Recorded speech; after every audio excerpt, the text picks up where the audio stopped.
It's a rainy night in Seoul, and something ugly is going down in a dark alley. Three thugs have cornered a defenseless boy, subjecting him to some seriously twisted and humiliating abuse. Beaten and broken, young Yona can do nothing but curl up on the ground. To these thugs, a kid with no way to fight back is just a toy meant for their sick amusement. Yona tries to spit out a warning, but that only earns him more pain. A heavy boot stomps down, crushing his last bit of resistance, while the thugs laugh in his face. The thugs keep kicking, hurling insults about his past. They mock him for being a runaway, telling him he's destined to rot in these back alleys like a cockroach. Just as the thugs are about to finish him off, a blinding light cuts through the rain. A figure stands there with an umbrella, and the air turns cold. Our boy has finally arrived. He didn't come alone. As the roar of engines fills the alley, the thugs realize they've messed with the wrong crowd. It's not just one guy, it's an entire squad looking for payback. Our boy drops the umbrella, his eyes cold and lethal. Before the bully can even scream, a brutal strike connects, sending blood flying. The real retribution starts now. The battle reaches a boiling point, and the enemy clearly underestimated our boy's ruthlessness. With a crushing blow, the provocateur is sent flying. Messing with the family comes with a heavy price. The thug on the ground finally realizes he's messed with the wrong crowd. He's up against the strongest runaway family in Gangbuk, and they aren't known for showing mercy. As the last enemy is kicked aside, only chaos remains. Our boy, Yim Dajuan, stands coldly in the center, his glowing eyes radiating an overwhelming presence that claims the territory. With the fight over, our boy looks at the battered, apologetic Yona. He doesn't say much, just coldly tells him to go wash up. It's a harsh tone, but it's his own way of showing care. The area is cleared, and the crew is already planning a barbecue party. Our boy gestures for the others to head out first, seemingly wanting a moment alone in the quiet street to calm his nerves. The crew roars off on their bikes, joking that they won't leave him any food if he's late. Watching them go, our boy walks alone into the dark alley, looking solitary and profound in the cold wind. Walking through the silent night, Yona's mind drifts back to a dark past. It's a memory filled with violence and humiliation, where he was cornered and beaten mercilessly, unable to fight back. Yona recalls his dark past. After finally snapping and fighting back against his bullies, he was met with a brutal retaliation. Just when hope seemed lost, our boy appeared with a bowl of hot noodles, becoming his only savior. Desperate to get stronger, Yona tracked down the family hideout and begged our boy to take him in. Looking back, he realizes it was a moment of pure desperation, driven by a deep longing for a family-like bond on the cold streets. The rain stops, but our boy's sharp instincts kick in as he senses someone watching from the shadows. Caught in the act, Yoon Gammon steps out with a sheepish grin, explaining he was just napping upstairs and happened to catch the show. Gammon recognizes our boy immediately, bringing up the legendary status he holds on the streets. As the personification of revenge, he once risked everything for his family, fighting through fire and blood without hesitation. Rumors of our boy turning to the dark side to lead a runaway family against giant syndicates are everywhere. Fearing a deadly misunderstanding, Gammon quickly clarifies that he's not an enemy, as the tension in the air thickens. Facing our boy's suspicion, Yoda quickly clarifies that he's not an enemy. In fact, he shamelessly fanboys over him, claiming our guy's dark, emo vibe is actually super cool. Looking at the weakened Yonu, our boy stays blunt, telling him to head to a shelter. With revenge on his mind, he insists he has no time to babysit a random runaway. Suddenly, Yona begs to join our boy's journey, even revealing he only has 15 days left to live. His desperate and fragile state causes our boy to hesitate for the first time. Softening up, our guide brings Yonu back to the hideout. That's where we meet Baek Dogyum, the crew's number 2, whose tattoos and sharp gaze bring a heavy intensity to the room. The crew is highly skeptical about this new shadow kid, whispering about whether bringing him in was a mistake. In their world, a new face usually means new trouble. 14-year-old Kim Eun-dong looks a bit nervous under everyone's gaze. Even though they look tough, this communal life offers Yonu a sense of belonging he's never felt. Just as the tension peaks, a massive sneeze completely breaks the ice. Watching the crew scramble for tissues turns what should have been a serious meeting into a total comedy. Seeing the shocking cracks all over Yonu's skin, the crew realizes just how much he's suffered. It's hard not to feel a bit of pity for the state he's in. They might look tough, but they've got hearts. Baek Dogyum tosses his own jacket to Yonu. It's a bit oversized, but it gives the kid some much-needed warmth. Everyone is shocked to learn Yonu is 17. Malnourished and small, he looks more like a middle schooler, leaving these street tough guys momentarily speechless. When asked for his name, the boy seems hesitant. He whispers that it's Yonu and asks them to skip the family name, showing a vulnerability that's hard to ignore. Soon, the family kicks off a rowdy barbecue party. Surrounded by sizzling meat and laughter, Yonu is visibly overwhelmed by the unexpected warmth of a real meal together. Baekdogyam can't shake his suspicion though. He keeps wondering about Yonu's claim that he'll die in 15 days. Is there a hidden agenda behind that cryptic warning? Despite the lingering doubts, Kang Heezu's words strike a chord. If the boy is just looking for a bit of warmth before the end, kicking him out would be a regret they can't afford. Watching his crew soften up, Baekdogyam sighs in defeat. He calls them too soft, but deep down, he's already accepted that this mysterious kid is staying for now. Now that Yonu is staying, our boy sets some strict rules for safety. He must sleep alone with the door locked from the outside. It sounds harsh, but Yonu just smiles through it all. Even daily body checks for weapons become a routine. Despite the constant, invasive suspicion, Yonu keeps that same humble smile, making the rest of the crew feel a bit awkward about their doubts. As the days pass, the tension starts to melt away. Between bickering over protein shakes and joking around for autographs, the family starts feeling more like a real home than a hideout. Even during a rowdy trip to the pool, the kid blends in perfectly. He doesn't stand out, but like a shadow, he gradually becomes a part of the family without anyone noticing the lingering danger. But the fun ends abruptly when an emergency strikes. Heezus suddenly passes out in the water. The playful mood evaporates instantly as everyone rushes to pull her out in a frantic panic. Living together has completely lowered everyone's guard. Our boy starts to worry that Yonu's 15-day deadline isn't a threat from an enemy, but a secret sign that the kid is planning to end his own life. Since they've grown attached, they can't just stand by. With the deadline arriving tomorrow, our boy and the crew resolve to save the kid from whatever darkness he's hiding, no matter what it takes. But just as they prepare to act, a member finds a knife hidden in Yonu's room. Looking at the blade, our boy is stunned as all their sincerity failed to earn the kid's trust. The family is gathered around the table, looking troubled as they discuss Yonu's sudden disappearance. Someone saw him slip into the basement alone, but after that, he seemed to vanish into thin air. Reaffirming the family rules, our boy emphasizes that no one is to carry sharp weapons. Against such a vile enemy, he needs everyone to stay sharp and follow the plan to ensure their survival. With the 15th day looming, the team stands outside, filled with worry about whether Yonu can handle things on his own. Kim Udong is visibly breaking a sweat as the tension reaches a boiling point. Looking back, our boy feels a pang of regret. He candidly apologizes to Yonu, admitting that the family couldn't fully trust him given the circumstances, while Yonu listens in somber silence. Despite their differences, our boy truly understands Yonu's drive for revenge. As he prepares to depart, Yonu gives a deep bow, thanking the family for everything, leaving everyone with a heavy heart. By the next day, it's as if Yonu never existed. The base feels strangely empty without him. As the others hold on to the items he left behind, a wave of loneliness washes over the group. Just as the group is settling into their grief, a frantic commotion breaks the silence. The guys are staring at a phone in pure shock, screaming for our boy to come look at what they've just found. A live stream shows total chaos unfolding in front of a hotel in Incheon. A violent weapon incident is happening right now, and it looks like the peace they hoped for has just been shattered by a new disaster. In the middle of the chaos, shocking news breaks. Chairman Hwang Yong-sik of Otrim is under attack, and the perpetrator is reportedly just a kid with a knife. Meanwhile, our boy Dojun is busy dealing with a persistent fan asking for an autograph. Behind that schoolboy exterior, he's carrying a burden far heavier than anyone realizes. The law of the streets is merciless. Driven by revenge, someone is already taking action. In this whirlpool of power, the concept of family means something very different to everyone. At the same time, our boy Gammon senses the growing commotion from inside the school. One understands the pain of revenge, while the other lives in a different world entirely. As different factions begin to mobilize, the tension reaches its breaking point. This captain's duel is about to drag everyone into a collision course with destiny. Shifting to Incheon, our boy Gammon is in full beast mode, not against a gang, but against his math homework. His intense focus makes it look like a life or death battle. Despite his hardcore aura, the reality is a bit awkward. His classmates are stunned. Why is he so intense when he only averages about 3 correct answers?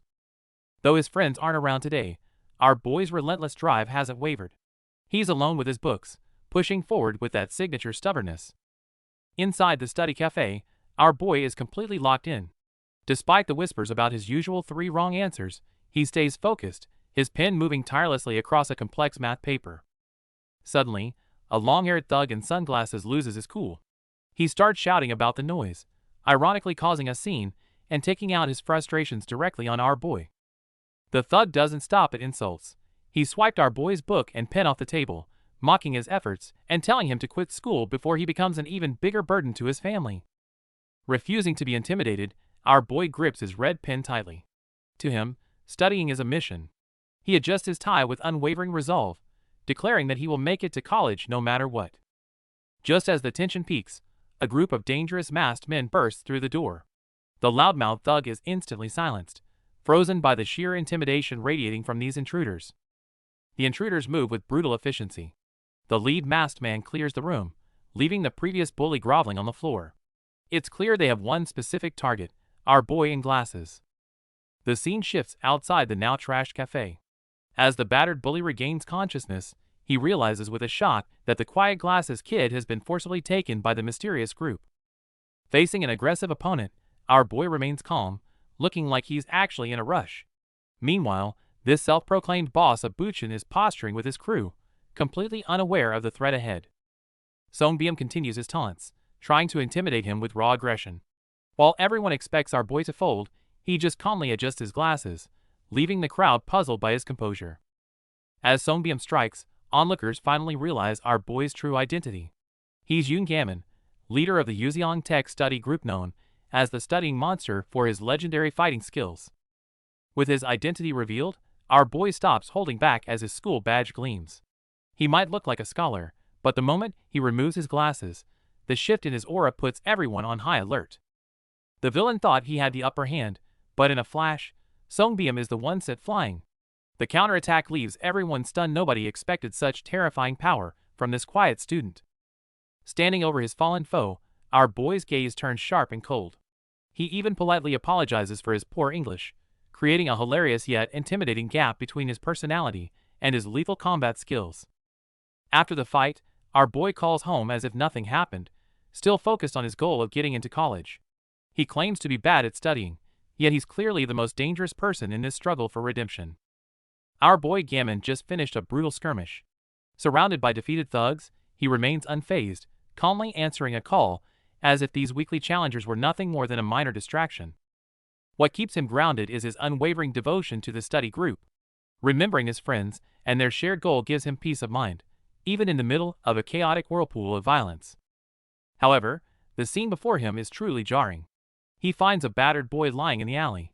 Even while fading out, the kid mutters that he's okay, a sight that tugs at Gammon's sense of justice. The scene shifts to the luxurious P Hotel, where Outram Group is holding a gala. Gammon arrives with his signature shark backpack, feeling out of place amidst the frantic and oppressive atmosphere of the staff. On the polished floors, Gammon spots a white-haired boy collapsed and bleeding. While the elite crowds ignore the suffering, Gammon is the only one who stops to try and help the struggling youth. Inside the hall, the Outram chairman preaches about humanitarian aid for the marginalized under the spotlight. It's a hypocritical display that stands in stark contrast to the real suffering happening in the shadows.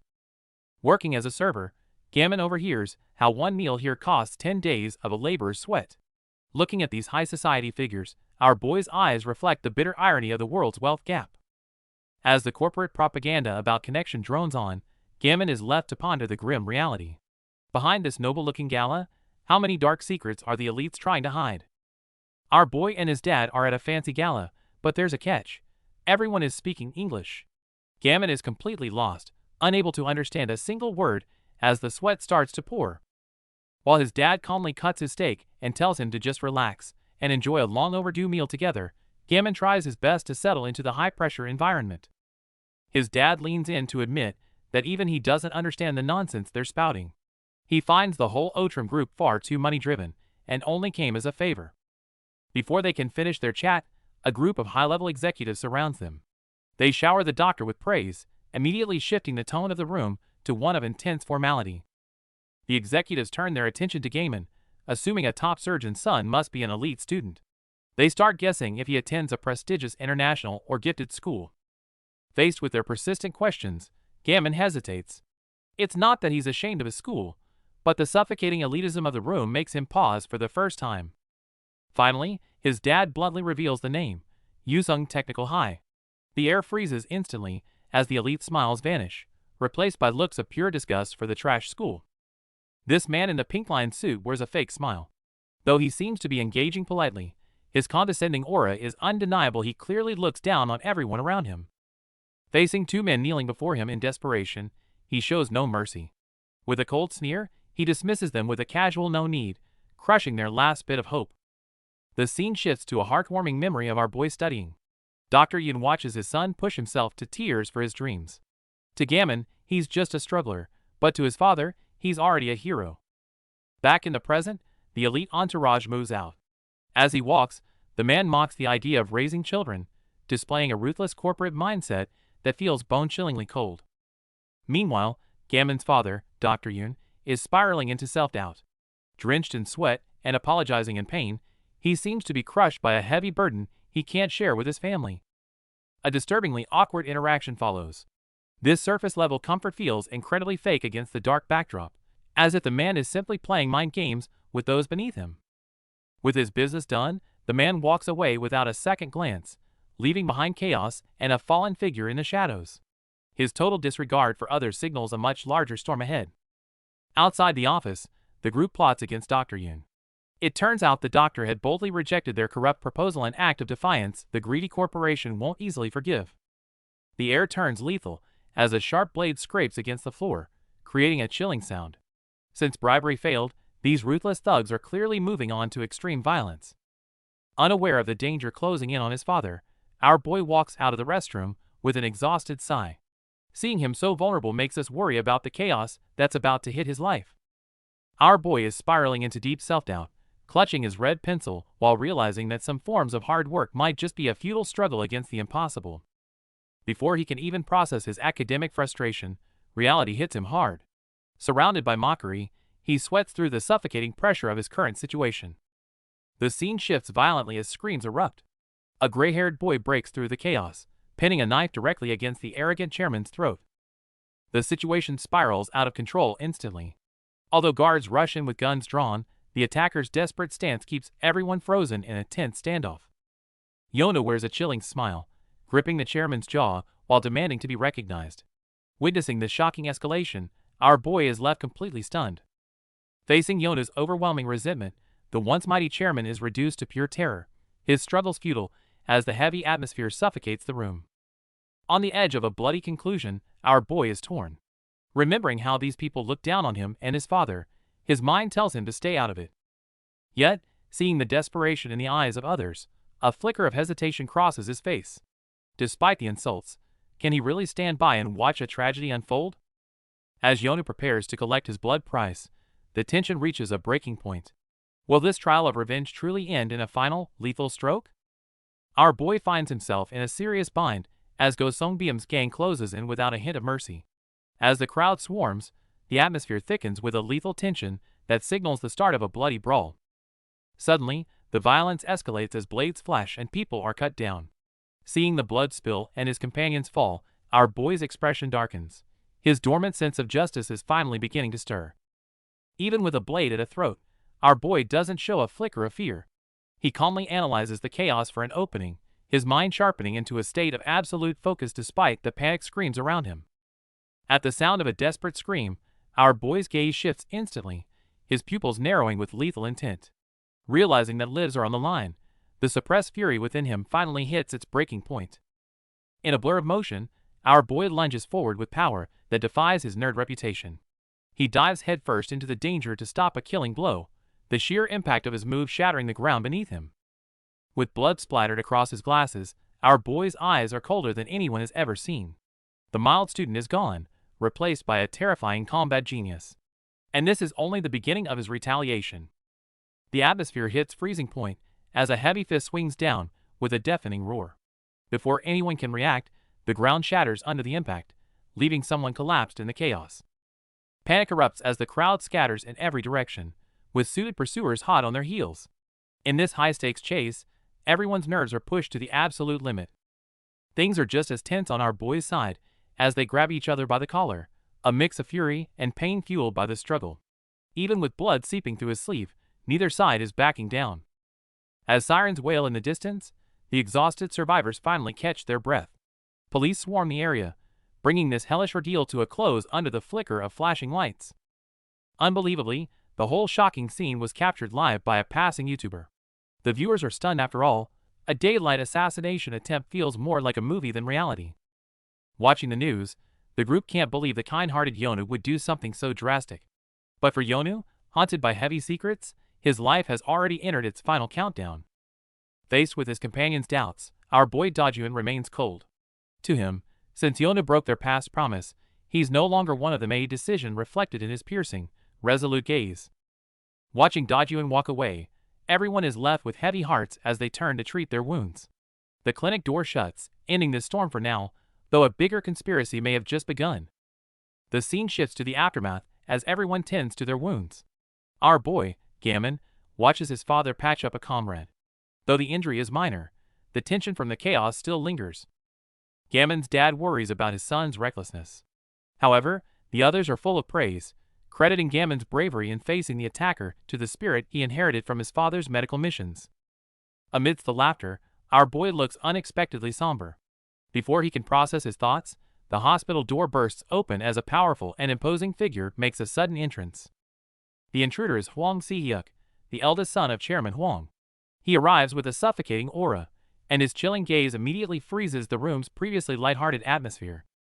Si-hyuk claims he's there to show gratitude, thanking Gammon's father for his son's heroics.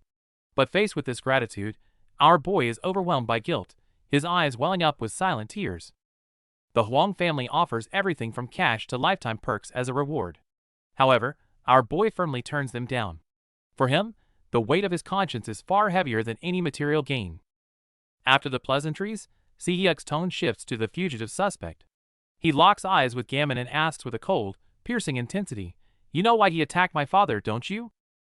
Faced with Si-hyuk's probing question, our boy falls into a heavy silence. The true motive behind the attack remains a dangerous secret hanging between them. On the other side, Huang Si-hyuk is gloomily plotting his next move. To him, the escaped Yonu is just a lunatic, but for the sake of family secrets, he orders his men to find the kid at all costs.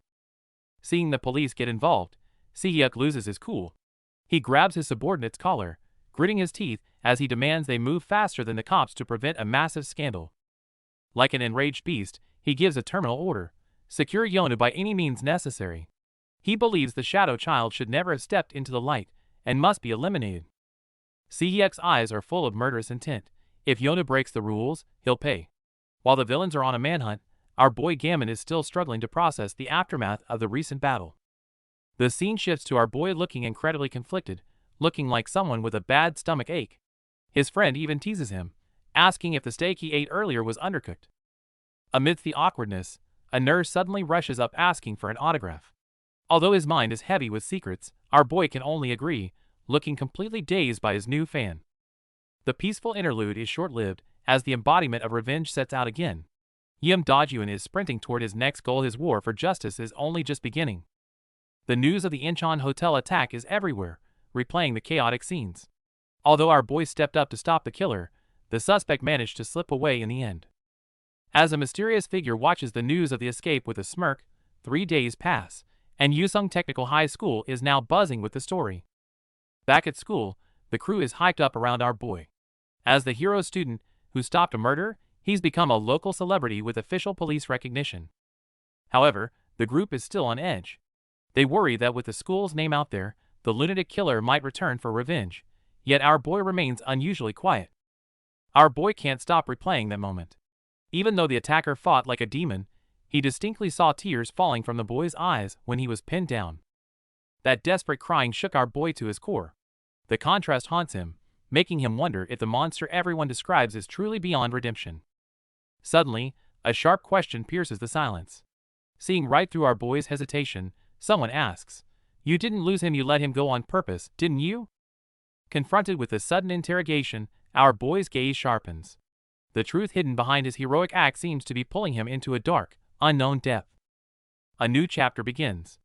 During the winter break, our boy pulls up to Yuzeong Tech on his motorcycle. Clutched in his hand is the only clue he has, and his focused gaze shows he's here for a very specific reason. Inside the classroom, the tension is thick as the group questions Gammon about letting the attacker go. Suddenly, a stranger's presence interrupts the mood, turning the already heated atmosphere into a powder keg. Our boy locks eyes with Gammon, requesting a private talk. Surrounded by wary students, he doesn't flinch, meeting their growing hostility with a sharp, dangerous glint in his eyes. In this territory, rules are rules. Our boy formally reveals his identity as Dajuan Lim from Seoul. Noticing their skepticism, he suggests a match to warm things up before they get down to business. He cracks his knuckles as a heavy pressure radiates from him. Since conflict is inevitable, the group decides to take it to the rooftop, setting the stage for a high-stakes cross-district showdown. On the way to the roof, the group still broods over Gammon's past mercy. However, the raw, gritty aura of a street fighter coming off our boy warns them that this opponent is far from ordinary. Gammon walks silently at the back, still deep in thought. As they reach the rooftop, a collision is imminent, and this unexpected encounter is only the beginning of a much deeper mystery. Returning to a luxury estate in Seoul, the atmosphere is heavy with tension as powerful figures fixate on the name Dajuan Lim. Chairman Hwang Yong-sik is still reeling from the assassination attempt. 3 days later, his neck wound throbs as he seethes with rage and pain. An assistant rushes in with bad news: the police have come up empty-handed. The assailant seems to have vanished without leaving a single trace. The criminal's ability to dodge cameras is unsettling. Meanwhile, the scarred brute Wang Chunja watches silently, his focus fixed on the weapon before him. Sia Huang, the chairman's daughter, smells something fishy. Seeing through her family's facade, she begins to question the true motives behind their desperate manhunt. Enraged by her questions, the chairman explodes, insulting Sia's lifestyle and telling her to be more like her refined brother, Siyuk. Unfazed, Sia mocks the idea of being refined. She wraps her arms around her brother in a fake display of affection, layering her words with heavy sarcasm. Before leaving, she drops a chilling warning: "You reap what you sow." Her mocking laughter leaves the room in a state of stunned, awkward silence. As Sia departs, the mood turns icy. With the chairman and his thugs left in her wake, it's clear this power struggle is only just beginning. Inside the mansion, the tension is suffocating. The chairman questions his daughter's lineage in a fit of rage, before coldly ordering his secretary to drive her home, leaving a trail of suppressed fury in his wake. Secretary Young is visibly struggling, clutching his injured neck and cursing the bastard who did this. The chairman warns him to keep a low profile, as the police are finally starting to poke around. Sia gazes at the scar on her neck, a mark that might fade but won't be forgotten. Meanwhile, Yodu is seen in a freefall, his eyes filled with a heavy resolve as he plunges into the next phase of his destiny. Back at school, it's time for supplementary class, but Jaiwa finds the room nearly empty. Upon hearing that our boy Gammon went to the rooftop to meet someone, a sense of dread begins to fill the quiet hallway. Sia looks uneasy, explaining that Gammon has been gone for far too long. Realizing something is wrong, a figure races up the stairs. On a day meant for studying, violence seems ready to break out. The rooftop door bursts open, but only a scene of tragedy awaits. Glasses fly and blood splatters across the floor. Seeing the chaos, our boy Gammon's eyes turn sharp and cold. It looks like study time is officially over. Seeing his companion attacked, Gammon is consumed by a cold fury. With all reason gone, he realizes that since the enemy chose violence, he will respond in kind. A fierce battle of conviction is about to begin. Our story continues, now entering Chapter 5. Captain's Duel. The scene flashes back to that night, with a thought hanging in the air that things were indeed a bit strange back then. On the late-night street, Baek Dogyam and Yem Dajuan walk side by side, each holding a bottle of cleaning agent. Dogyam is visibly bothered by a foul stench, muttering about the building being old and wondering if this will fix the problem. Our boy calmly replies, explaining that most restroom smells. Dogyam has a lightbulb moment, impressed as always with our boy's knowledge. He admits that because he was always on the run, he never settled anywhere long enough to learn such things. Dajuan asks who made him run, but Dogyam shuts it down, saying that from this point on, it's a secret. Dajuan changes the subject, asking how Dogyam's stay has been, noting it's been about a week. Dogyam replies with a genuine smile, saying everyone's been nice to him. He mentions how kind Unong is and Dojeong. He says it's been really fun lately, all thanks to Dajuan. Our boy deflects, saying they just had free time because they were reorganizing after a fight. Do-gyam's next question is eager. Did you win? Do-gyun's face darkens. He replies coldly that he did win, but it's not an absolute victory until his revenge is complete. Do-gyam stops walking.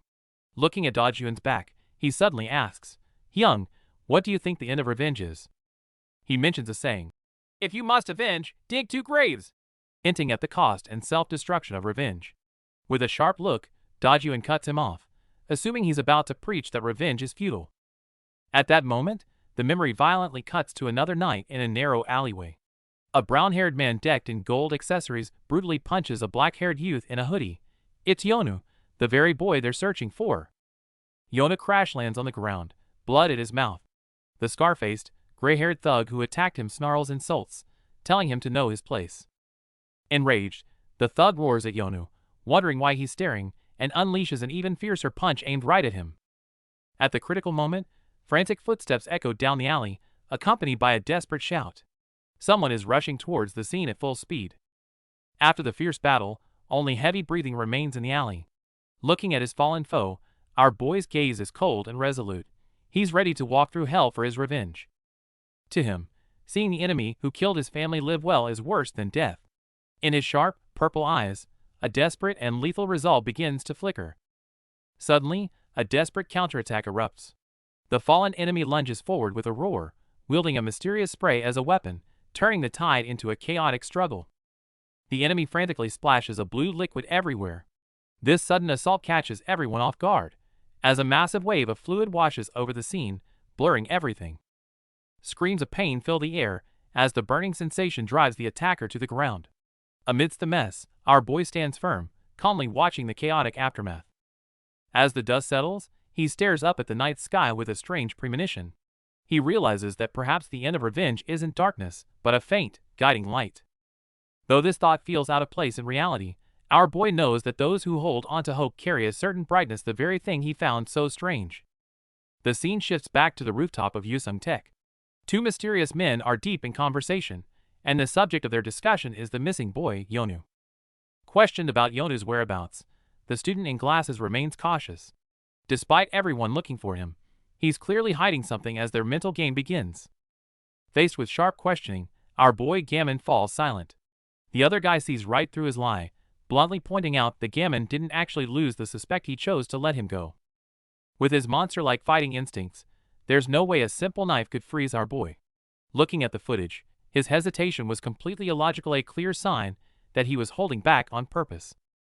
The pressure mounts as the challenger mocks our boy for protecting his brave citizen title.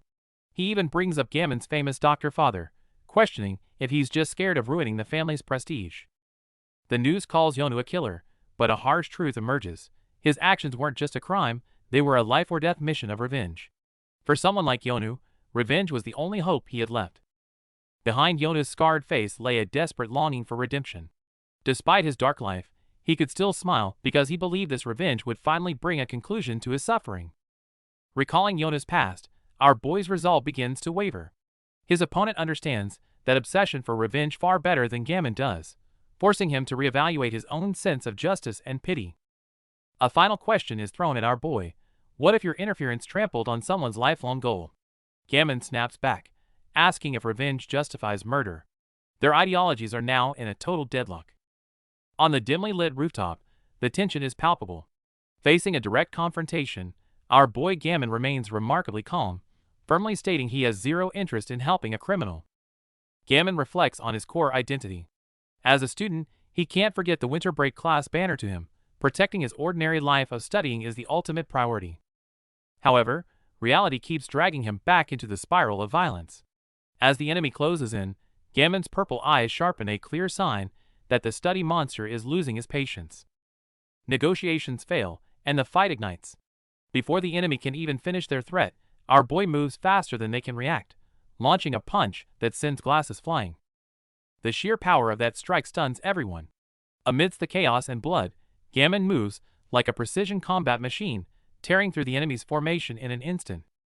Surrounded but undeterred, our boy unleashes his incredible core strength with a massive high kick. Even as they try to counter, their efforts are futile against his raw martial talent. The impact of the blows is bone-crushing. Even with blood at the corner of his mouth, Gammon never breaks eye contact. Every strike is calculated to end this fight right here, right now. After one final, explosive clash, a heavy silence returns to the rooftop. Exhausted and panting amidst the wreckage, our boy's resolve to protect his companion stands stronger than ever. That 1-inch punch was no joke, and our boy is clearly feeling the burn. Despite the bruises and exhaustion, his mind is fixed on one goal: finding Yonu before it's too late. Shifting to Incheon, our boy has slipped away on his own. He answers Hee's frantic call with typical calm, unaware that back home, his friends might be facing some serious trouble. When teased about having a secret girlfriend, our boy quickly shuts it down. On the other end, Sia seems relieved despite her fierce expression, though she's clearly still a bit jealous. Meanwhile, the team tracking Yonu is scouring the CCTV footage. However, the boy has vanished into the blind spots, leaving the security team frustrated and unable to find a lead.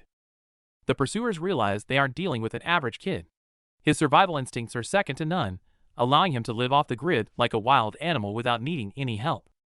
Hiding in the shadows, Yonu huddles on the street with only a stray cat for company. Despite the fear and exhaustion of being hunted, he still manages a gentle, peaceful smile. As night deepens, the city remains restless. A luxury car speeds through the rain-slick streets, signaling that the major players are finally moving in to take matters into their own hands. Inside the car, the air is thick with tension. Chief Kwan and the director are frustrated, knowing how hard it is to track someone who has lived in hiding forever. Then, a sharp question cuts through the silence. What is their true connection? As the director falls silent, the scene shifts to an ivy-covered building. Before we can catch our breath, a brutal punch shatters the quiet. Our boy's eyes widen as he senses the danger. It's clear an uninvited guest has arrived. As the door swings open, a mysterious woman steps out of the shadows. She looks our boy up and down with a cold, judging gaze, asking if he's really the famous Him Dajuan, and frankly, she doesn't look too impressed. Outside, the rest of the crew is busy on their phones, unaware of the tension brewing inside. While some might be joking about the woman's looks, the underlying threat has already filled the air with a sense of impending danger. Suddenly, the hallway erupts into chaos. Our boy wastes no more time, lunging forward to pin the woman against the wall. With a piercing, ice-cold glare, he demands the truth. How do you know about Yonu? Though caught off guard, the woman quickly regains her composure. Meanwhile, the crew stays alert for any other hidden threats, knowing that in this dangerous game, any small noise could signal the start of a bloody fight. Then comes the ultimate bombshell. The woman reveals her identity as Huang Shihe, daughter of the Otramite chairman. Even more shocking is her next confession. Yonu, the boy everyone is hunting, is her younger brother. This twist leaves everyone completely stunned. The truth finally comes to light. It turns out that Yonu, the boy causing all the chaos, is actually Chairman Huang's secret illegitimate son. While the chairman didn't recognize him at first, others knew exactly who he was. Yonu is the son of that woman who was abandoned, planting the seeds of family discord long ago. Back then, Shihe was brought face to face with the brother she never knew existed. This forced introduction was a massive shock to both children. Back in the present, Shihe sits in our boy's hideout, calmly explaining it all. Everything Yonu has done was likely fueled by a desire for revenge for his abandoned mother. The room goes silent as everyone processes the heavy revelation. If Shihe is telling the truth, then Yonu's motive for attacking the chairman makes perfect sense. Just when they thought Shihe was another entitled rich girl, she humbles herself and asks our boy for help. Her eyes are filled with determination to save her struggling brother. The biggest surprise is that Shihe has been secretly watching over Yonu all along. She knows exactly where he is, and has been protecting him in her own way for a decade. Remembering the harsh words, and how his mother was branded a crazy woman, Shihe refuses to stand by any longer. Even if it means being ostracized, she's choosing her own path. While the big players discuss serious business, the guys outside are busy gossiping. Hearing a beautiful woman came to see Dajuan as these tough fighters acting like middle schoolers. Through the night, a luxury car sped past, its blurred streaks of light hinting at an approaching storm. Inside the car, someone anxiously discussed Yonu. If his identity as an illegitimate child was revealed, could he even inherit company shares? This thought struck the speaker as utterly absurd and unacceptable. This anxiety quickly morphed into a cold, murderous intent. To secure his future from being threatened by a beggar's child, the black-haired man, Huang Shihe, resolved to completely erase Yonu's existence. What enraged him further was the discovery that Huang Xia had been secretly tracking Yonu all this time, likely planning to reveal his true identity at the opportune moment. A betrayal he deemed unforgivable. As the command came through on the phone, a group of thugs sprang into action. Someone realized with horror that Huang Xia's ruthless order was to resolve the problem by any means necessary. Receiving the order, the bald man Wang Chunjil sneered and threw a punch. His subordinates immediately swarmed the target like wolves, plunging the scene into instant chaos. The commotion quickly reached Huang Xia.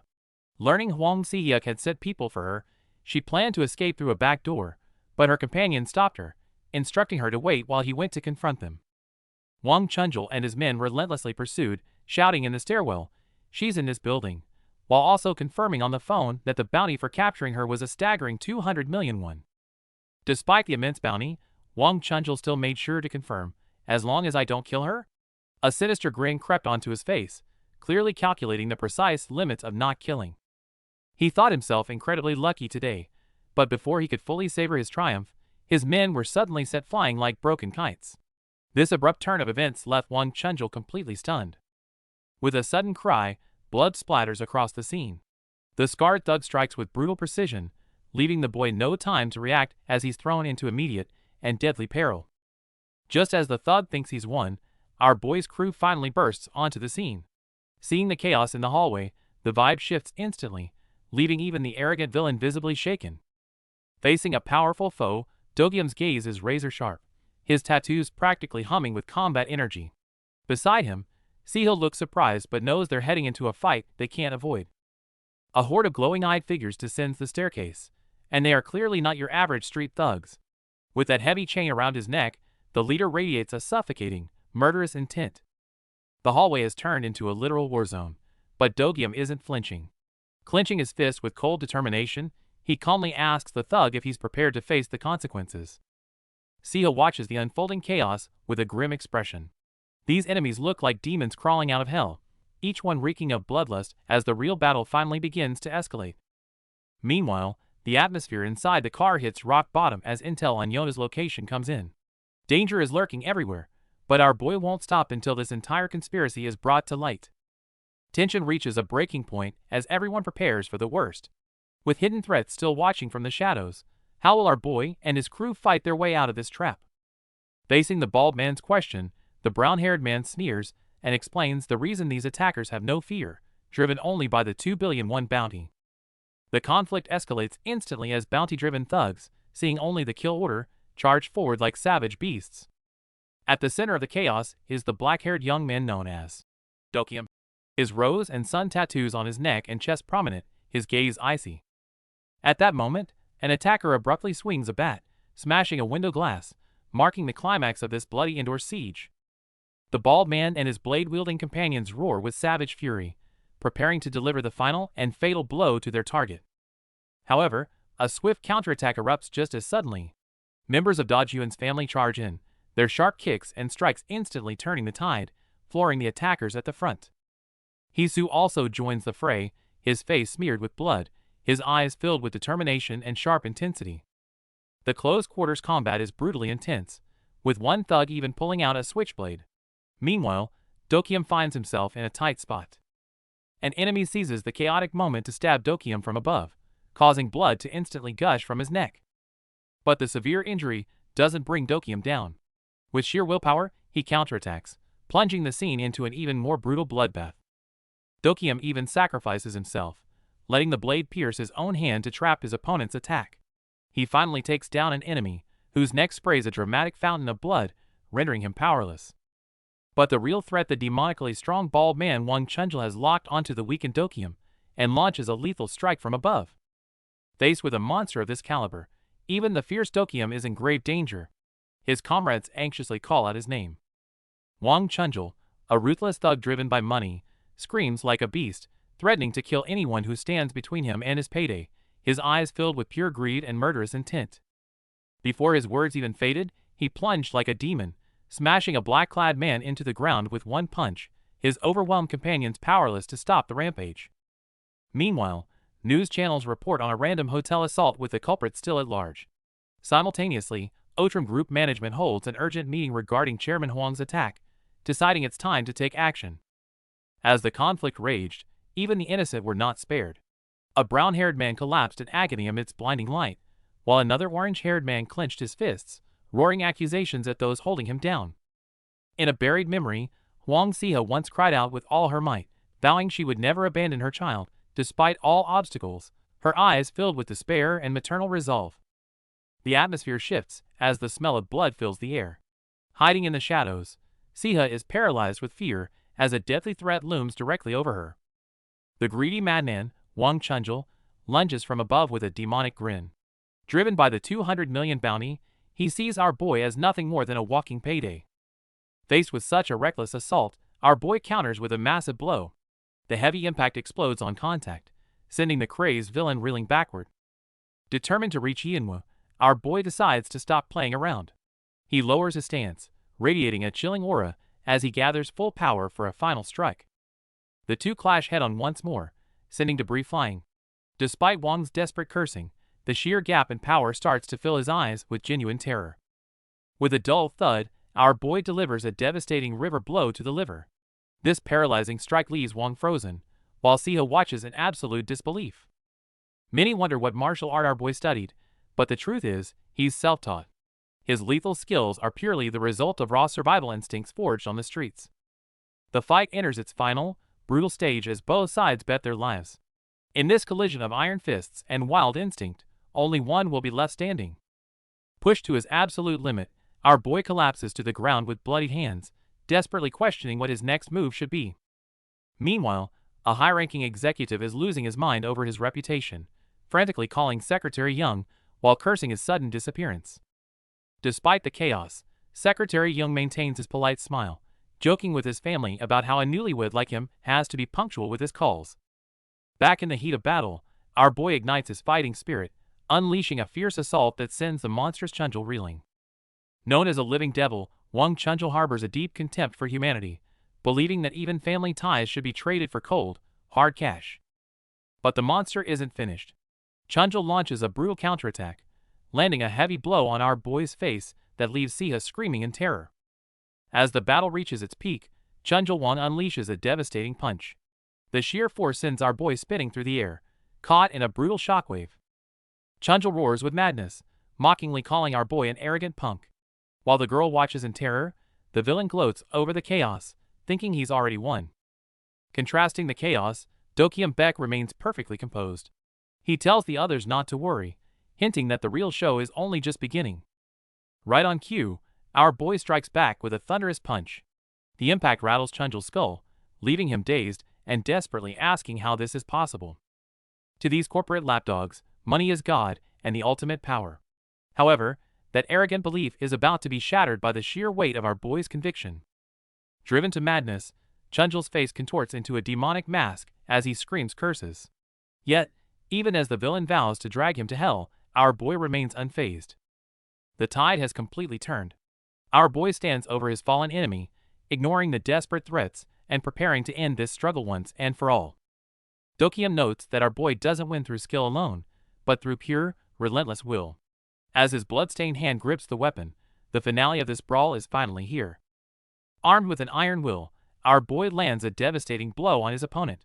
Despite being covered in blood, the villain grins, acknowledging that those with such resolve are the ones who usually win.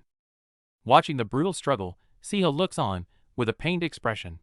Without a moment's hesitation, our boy follows up with another violent strike, determined to end this fight once and for all. Just then, Beck Dogium steps in decisively, piercing the enemy's jaw with a blade. Amidst the spray of blood, the raving madman finally collapses in a scream of agony. As the dust settles, the group walks through the corridor with heavy expressions. Looking at the aftermath, Siha realizes that this entire mess was orchestrated by the ruthless Huang Sihyuk. Suddenly, a chilling realization hits her. They've been followed all along. Panicked, she calls out to our boy, sensing that Yonu is now in grave danger from an unseen threat. Meanwhile, Huang Sihyuk sits calmly in his car, deducing that Siha must have a secret helper. He prepares a two-track assault, treating this power struggle like a calculated hunt. A dark conspiracy now looms over everyone as the true crisis erupts with explosive force. In this cruel world where money is everything, everyone seems to be a sacrificial lamb to greed. As the battle enters a new phase, more forces are pulled into the fray. In a world where money buys everything, can our boy's fists still protect what remains of justice? Years later, the mature Huang Xia's gaze sharpens, as she reflects that this cruel reality became clear to her when she was just 10 years old. Back when she was little, her assistant carefully sought her opinion on a gift for the chairman. But young Xia seemed displeased with every option, even a little impatient. Flashing back 10 years, Secretary Jung finally secured a rare teddy bear for young Xia. However, she wasn't smiling. Her eyes held a gravity far beyond her years. At that moment, Xia noticed suspicious figures lurking outside, shocking Secretary Jung. It seems the greedy eyes of the conglomerate never stopped stalking the shadow child, Yonu. To protect her brother, young Xia showed incredible grit, even using money to sway Secretary Jung. Together, they forged a secret pact that would last 10 years, building their own order in the shadows. Back to the present, our boy is tearing down the highway on his motorcycle. Amidst the sparks and roars, Xia confesses how she's been dodging the family's gaze to protect Yonu for a decade. But the situation shifts. The villain Sihyuk has targeted Secretary Jung. Staring at her unanswered calls, Xia panics, realizing the barrier protecting Yonu might have finally collapsed. As plans fall apart, our boy's gaze turns ice cold. He orders his team to stay behind, while he and Xia charge toward the battlefield. The high-stakes game for family and redemption is at its peak. Under everyone's gaze, the roaring bike vanishes into the night like a blue streak. With confirmed intel, Dogyam and the crew stand ready. The Dajuan family's counterattack has only just begun. While the man in glasses hesitates over lingering family ties, the roar of a motorcycle tears through the night as a sudden energy blast erupts, signaling a chaotic pursuit. Caught in the chaos, the man in glasses is visibly shaken. In the rain-slick standoff, a shocking truth emerges: the chairman's most loyal man has been a traitor all along. The hallway atmosphere turns icy as our boy Yona lets out a haunting smile. This high-stakes gamble involving money and betrayal is only just beginning.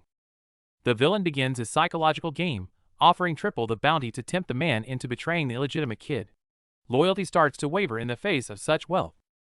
They even use the man's child as a bargaining chip to seal the deal. However, Yona's piercing gaze shows a fierce resolve, mocking those enslaved by greed. The reveal of an ex-Special Forces background brings an oppressive pressure to the scene. In this cutthroat family, those without power are merely prey for others. The final ultimatum is issued, with a 5-second countdown echoing through the hallway. Will he betray them to change his fate, or hold the line? Everyone is holding their breath. As the countdown hits the final seconds, the tension reaches a breaking point. Every player on the field is bracing for the inevitable collision. Xia's past words echo in the silence. She once believed money could solve anything, unaware that it was the very root of this unfolding tragedy. Disgusted by how power has warped this family, our boy clenches his fist. His only concern now is survival, urging the others to just stay alive. Chaos erupts in an instant. A desperate strike creates a narrow window for escape, while a frantic command to run rings out through the dust. It turns out it wasn't just luck. Xia had been the one protecting him from the shadows. As the truth surfaces, the weight of the past becomes unbearable.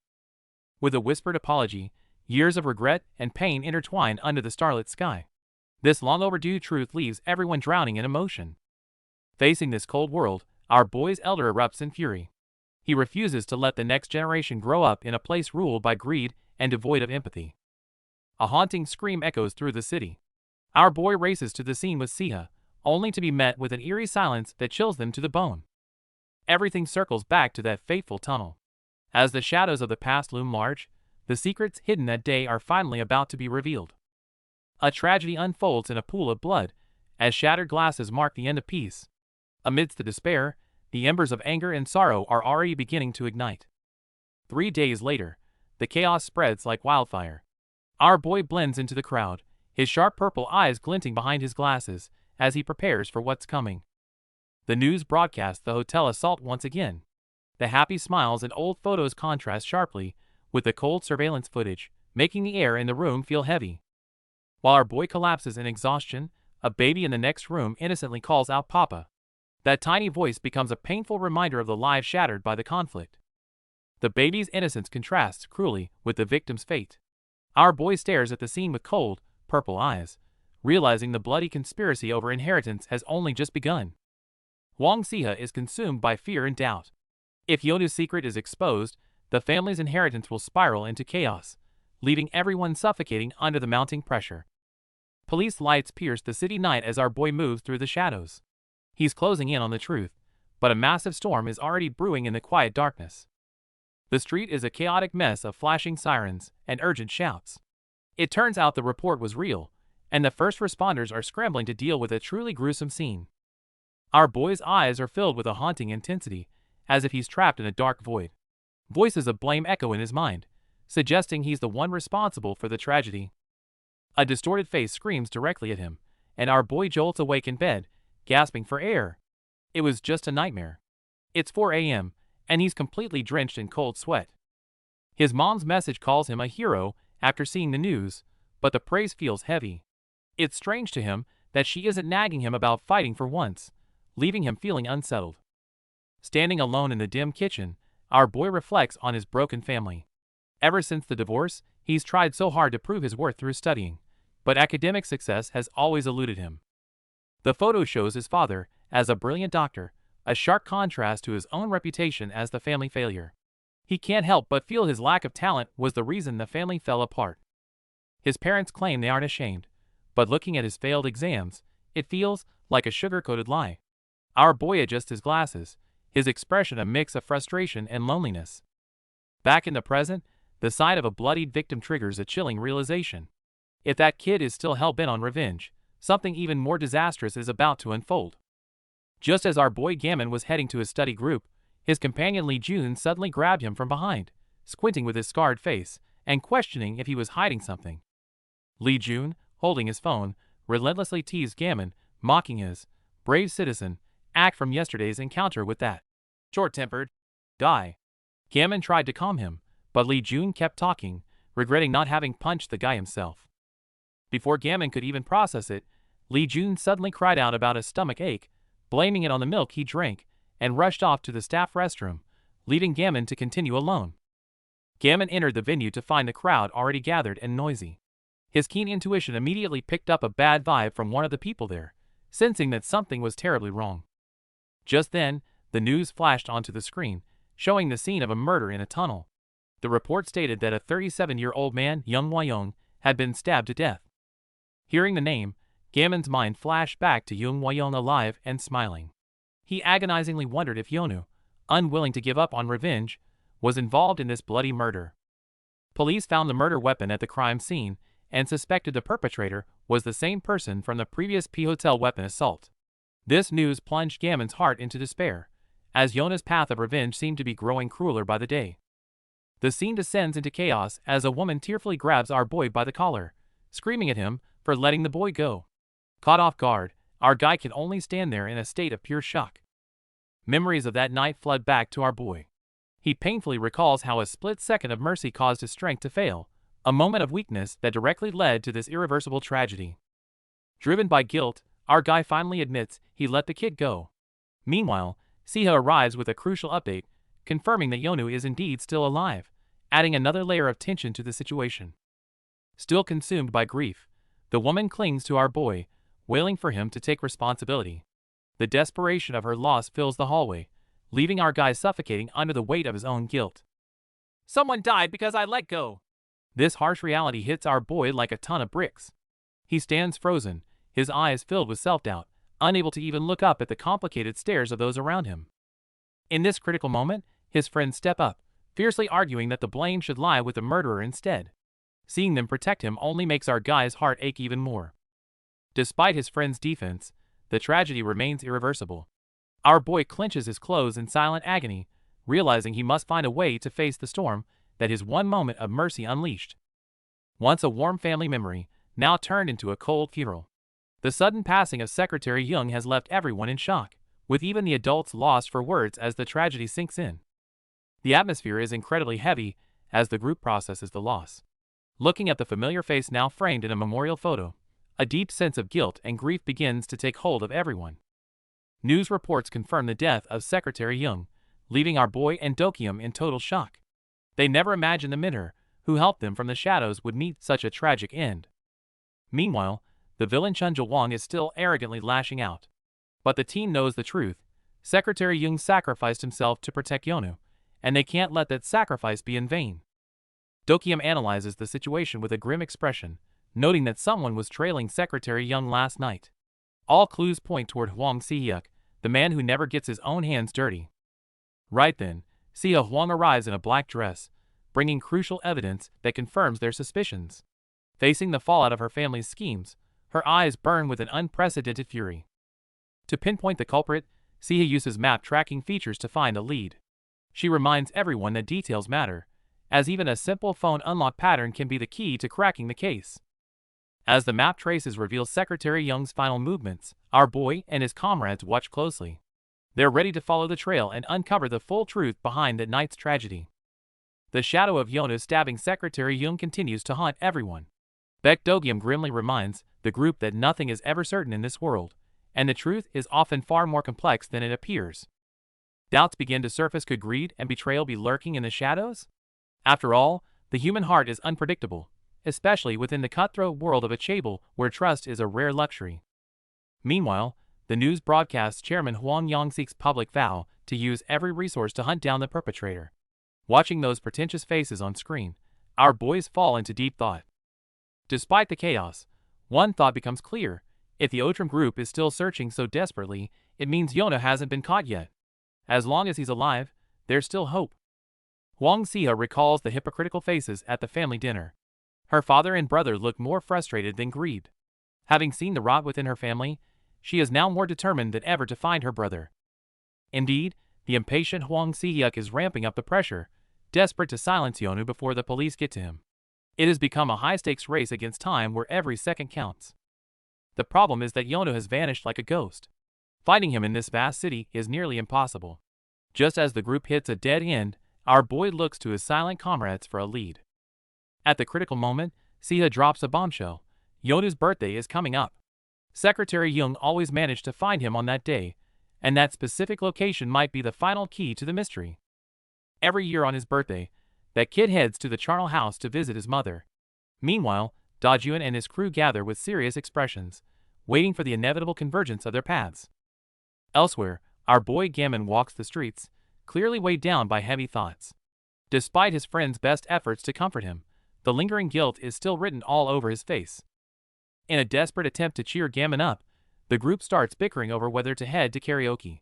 Even Mugia chimes in for an invite, momentarily shifting the heavy mood into something more comical. But the playfulness ends abruptly when they spot a figure at the end of the street. The lighthearted energy vanishes instantly because they know their target has finally arrived. The mysterious white-haired boy races through the sunset and finally pushes open the heavy doors of the charnel house. But just as he thinks he can breathe, a dangerous presence in the shadows locks onto him. The moment he enters, an ambush strikes and pins him to the ground. But the real shock comes when they tear at his hair, only for a wig to fall away, exposing Gammon's hidden identity in a stunning reveal. As his friends shout his name, the elaborate disguise completely crumbles. What is our boy Gammon actually planning? And has the person they truly need to protect already made a safe escape? The scene is pure chaos as the search is suddenly interrupted. A young man collapses in shock, and before anyone can process what's happening, an angry shout erupts from the crowd. A tattooed thug marches up, completely oblivious to the danger, and grabs our boy by the collar. It turns out he's a desperate influencer staging a fake assault for views, and he's livid that his content was ruined. Fed up with the harassment, Choi Mugia steps in and crushes the thug's arm in a vice grip. With a cold glare, he warns him that this pathetic stunt is interfering with a real investigation. Before the thug can even blink, our boy's aura shifts completely. He never hesitates to use force to protect his path. In this narrow corner, a clash of conviction and raw power begins. In an instant, the thug's world flips upside down, leaving him staring at the ceiling. Looking up at the cold, piercing gazes surrounding him, he finally realizes he didn't mess with ordinary students, but true monsters. Feeling the chilling bloodlust behind our boy's glasses, the thug doesn't even have time to scream before he's decimated by a massive impact. Amidst the spray of blood, he feels like he's having an out-of-body experience. Following the creed that a strong body builds a strong mind, our boy's combat instincts honed for the sake of his studies explode.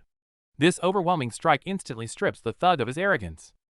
The battle ignites as our boy Yoon Gammon taps into his hidden martial arts talent. Using the forbidden techniques passed down from his uncle, Every step he takes carries explosive power, instantly grounding his opponent. Faced with this sudden, violent onslaught, the surrounding thugs are left stunned, their arrogance vanishing instantly. The entire street descends into a chaotic brawl, filled with screams and heavy impacts. Even covered in blood, Baek Do-gyum maintains his signature cold smirk. However, just as he prepares to finish his opponent, a lunatic in green leaps through the air with a shovel, launching a suicidal flank attack. Under the heavy blow, blood streaks down his face, and the atmosphere instantly freezes. Do-gyum slowly looks up with a murderous gaze that makes his attackers realize they've just crossed a very dangerous line. As the melee hits a stalemate, the self-proclaimed armored General Chai Sung-gun joins the fray. Fists clash against bodies with a dull thud on the wooden floor, forcing Do-gyum to stay sharp against this tougher assault.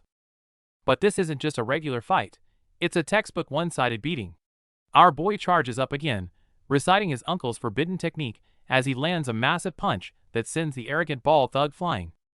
With one final heavy thud, the once boastful Wang Chunjil loses consciousness. Our boy stands amidst the wreckage, terrifyingly calm, having shown everyone the true meaning of revenge compensation with his fists. Staring at that blood-stained fist, the onlookers hold their breath in pure terror. While this peak confrontation has ended for now, the ripples it created are only just beginning to shake the foundations of the conglomerate families.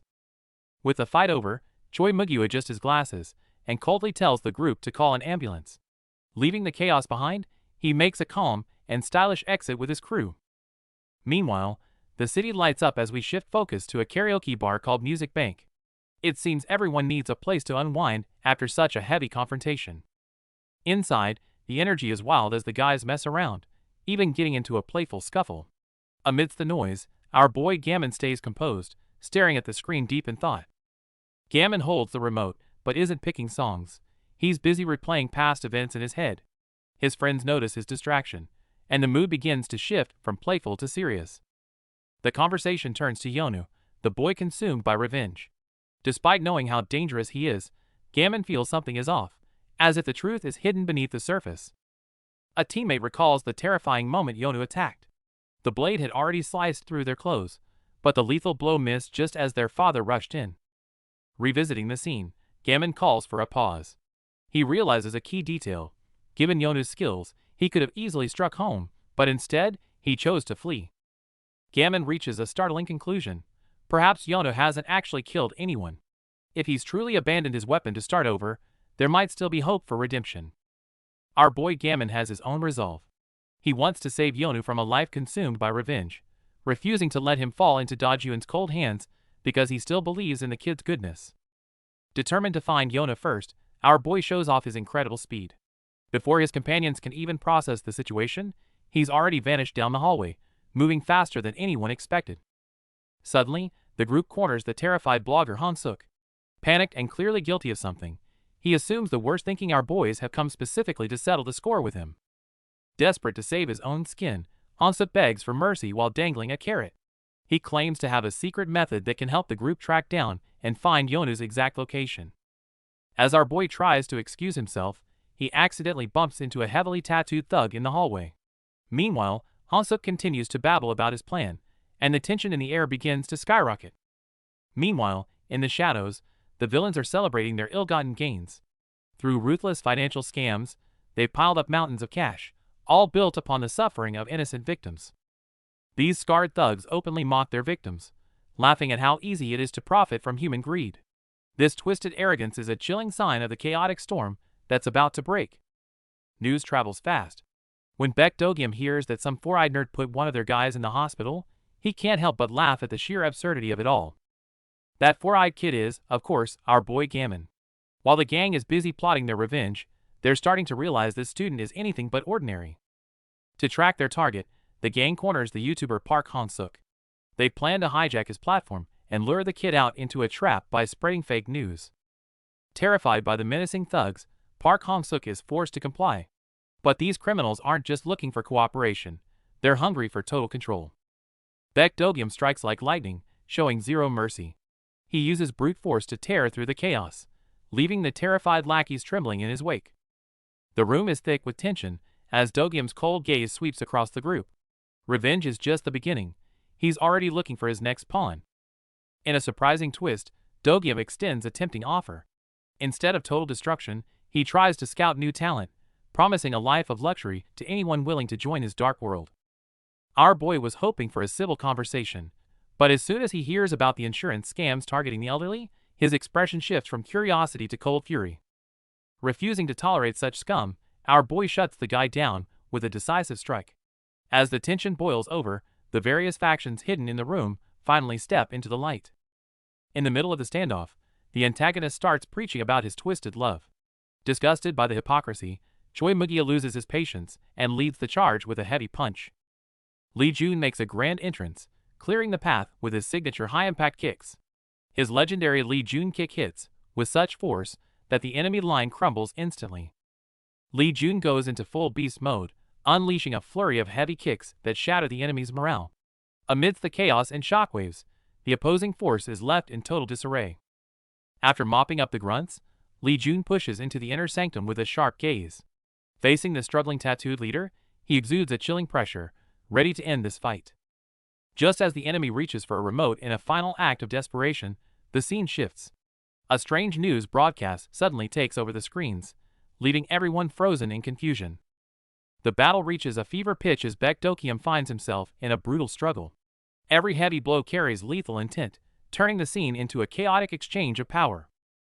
Under the crushing pressure of his opponent, Dokium barely holds on despite the visible pain. Meanwhile, Kim Si-in watches from the side, with a mysterious and unsettling smile. Suddenly, the tide turns for the worse. Our boy is pinned to the ground, unable to break free, before taking a vicious, direct kick to the face that leaves him reeling. As Dokium collapses from exhaustion, the indoor brawl finally settles. Looking at the aftermath, everyone present seems lost in their own thoughts, leaving the atmosphere incredibly tense. The scene shifts to a meeting under the night sky. Park Han-suk, looking for a big break, tries to strike a deal by offering exclusive footage for his channel. This secret information is hidden even from the higher-ups. The group realizes that by tailing the righteous Yoon Gamin, they can finally track down their elusive target. A mysterious figure smirks while planning the so-called capture the murderer operation.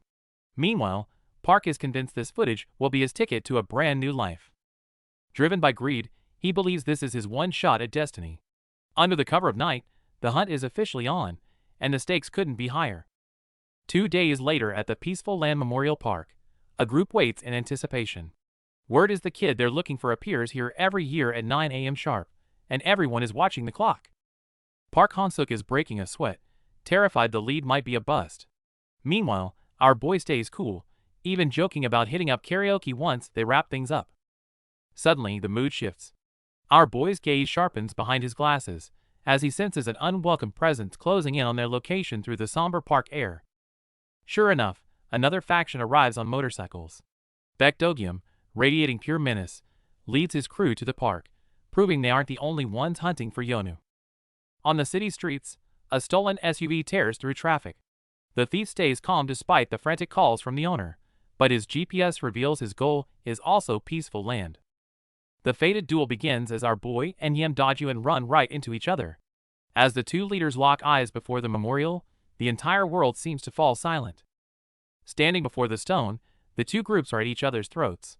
Someone recognizes our boy as the Four Eyes who messed with their plans before, and old grudges flare up instantly. The two groups run into each other again. Yem Dajuan's crew immediately recognizes the bespectacled Yoon Gamin, who tries to play it cool and asks what's really going on here. Dajuan's men are shocked and wary. They know Gamin's group's sudden appearance can't just be for volunteer work or spicy beef soup. They suspect a darker purpose. Still unaware of Gamin's true stance, Kong Hee quietly reveals she's crossed paths with him in Incheon before and knows from experience he's no lightweight. Meanwhile, Gamin's team quietly celebrates, thinking their spicy beef soup excuse actually worked. Their informant, Gong Sungmin, makes his appearance. Everyone is waiting. Today is the day Yona visits the memorial tower to honor his late mother. Meanwhile, Yona himself is already sprinting toward the location. Dajuan's team spots their target in the distance and starts to move.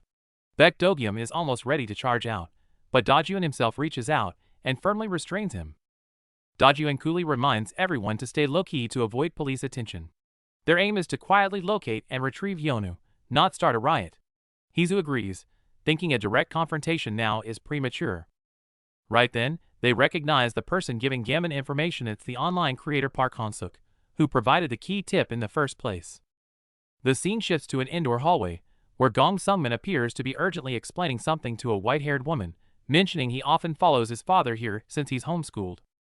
The frame focuses on a white-haired man standing calmly to the side, who points out the unusual detail that the person they're looking for always walked around there alone like a beggar.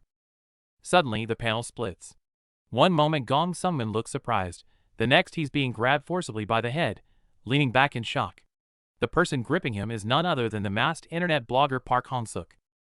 Meanwhile, our boy Yim Da-jun and his red-haired companion have also arrived on the scene, quietly conversing. The red-haired companion rubs his chin thoughtfully, noting that staking out is usually a police tactic. Park Han-suk, losing patience, turns back to Gong Sungmin and presses him with a near-threatening tone, demanding to know if the kid mentioned any other specific place, like somewhere a General Chai might be. However, faced with Park Han-suk's mocking and aggressive demeanor, Gong Sungmin seems to be overwhelmed by even more painful memories, beginning to mutter to himself in anguish. It's then that the calmly observing Choi Mugya speaks up. Seeing the tormented Gong Sungmin, he gravely tells Yim Da-jun that this kid idolizes a figure like General Chai precisely because he was a victim of severe bullying. Choi argues that whether the idol is genuine or not, they should protect him as his seniors. Park Han-suk, however, just snorts with a malicious grin and retorts that this is a different situation. As he speaks, he seems to lose his last shred of patience and grabs Gong Sungmin by the chin, forcing his attention. Leaning close, his eyes filled with impatience and cruelty, Park Han-suk reveals his true nature. He finds no fun in waiting, only in actively hunting down prey and attacking it viciously. As the tension escalates drastically, the group suddenly notices that Choi Mugyu, who just defended Gong Sungmin moments ago, has quietly vanished without a trace. Where did he go? Meanwhile, not far away, a blond man in camo overalls, a mask, and glasses sits cross-armed alone in a corner of the building, clearly lying in wait. He's another hunter drawn here for Yonu. The columbarium area is proving to be far larger and more crowded than expected. Even unrelated youths on the scene are struck by its scale and ponder the heavy topic of death. An atmosphere of chaos continues to build. Yim Da-jun has clearly taken note of the various factions lurking outside, his expression growing colder. At this precise moment, Baek Do-gyum is also making contact with a mysteriously appeared orange-haired woman on her phone, making the whole situation even more tangled. What's the plan? Kong Hee-za asks the two dark-suited gang members, who have arrived at the annex of Pyongyang. They explain they posted people on every street for a quick response, but it's just a precaution. Yonu won't be coming to this building anyway. A black-haired man coolly assesses the situation. It might not be much, but any help is better than none. He asks if it's the same task force from last time, somewhat surprised they're still willing to work with them after the previous incident. Meanwhile, Baek Do-gyum, the family's second-in-command, chimes in. If they have a task force on standby, then Kong Hee-za and Nong should also be ready. In the distance, against a backdrop of mountains, two figures keep watch. Hearing the query, Kong Hee-za, who is about to leave, stops and turns to the two suited men. She delivers her crucial judgment. Yonu won't be coming to this building. She points in another direction, deciding they'll wait over there. Another member adds that Yonu's real target is the annex. The group immediately heads for the annex. This is an enshrinement place for people without family, or for those who, despite having family, cannot afford a proper funeral. Kong Hee-za falls into thought. If he needed money to place his mother here, she could have given it to him. So it's not a financial reason. Then what? The truth begins to surface. Baek Do-gyum explains that Yonu was her son, yet not truly her son. He's an illegitimate child, a shadow kid, with no birth certificate, no official record whatsoever. He can't go to school, he can't go to the hospital. And the biggest issue of all, another member picks up, his voice low, is that there will be no record of his death even when he dies. This means Yonu could be killed by his own father or brother at any moment and simply erased. Yet, he managed to survive on the streets for over. This realization makes the man in black-rimmed glasses jolt and look up sharply. At that very moment, they sense an intense surge of violent energy from nearby. Kong Hee-za's pupils contract sharply, a cold sweat forming on her brow. Someone cries out Yonu's name in anguish. Yim Da-jun instantly issues an order. Keep watch!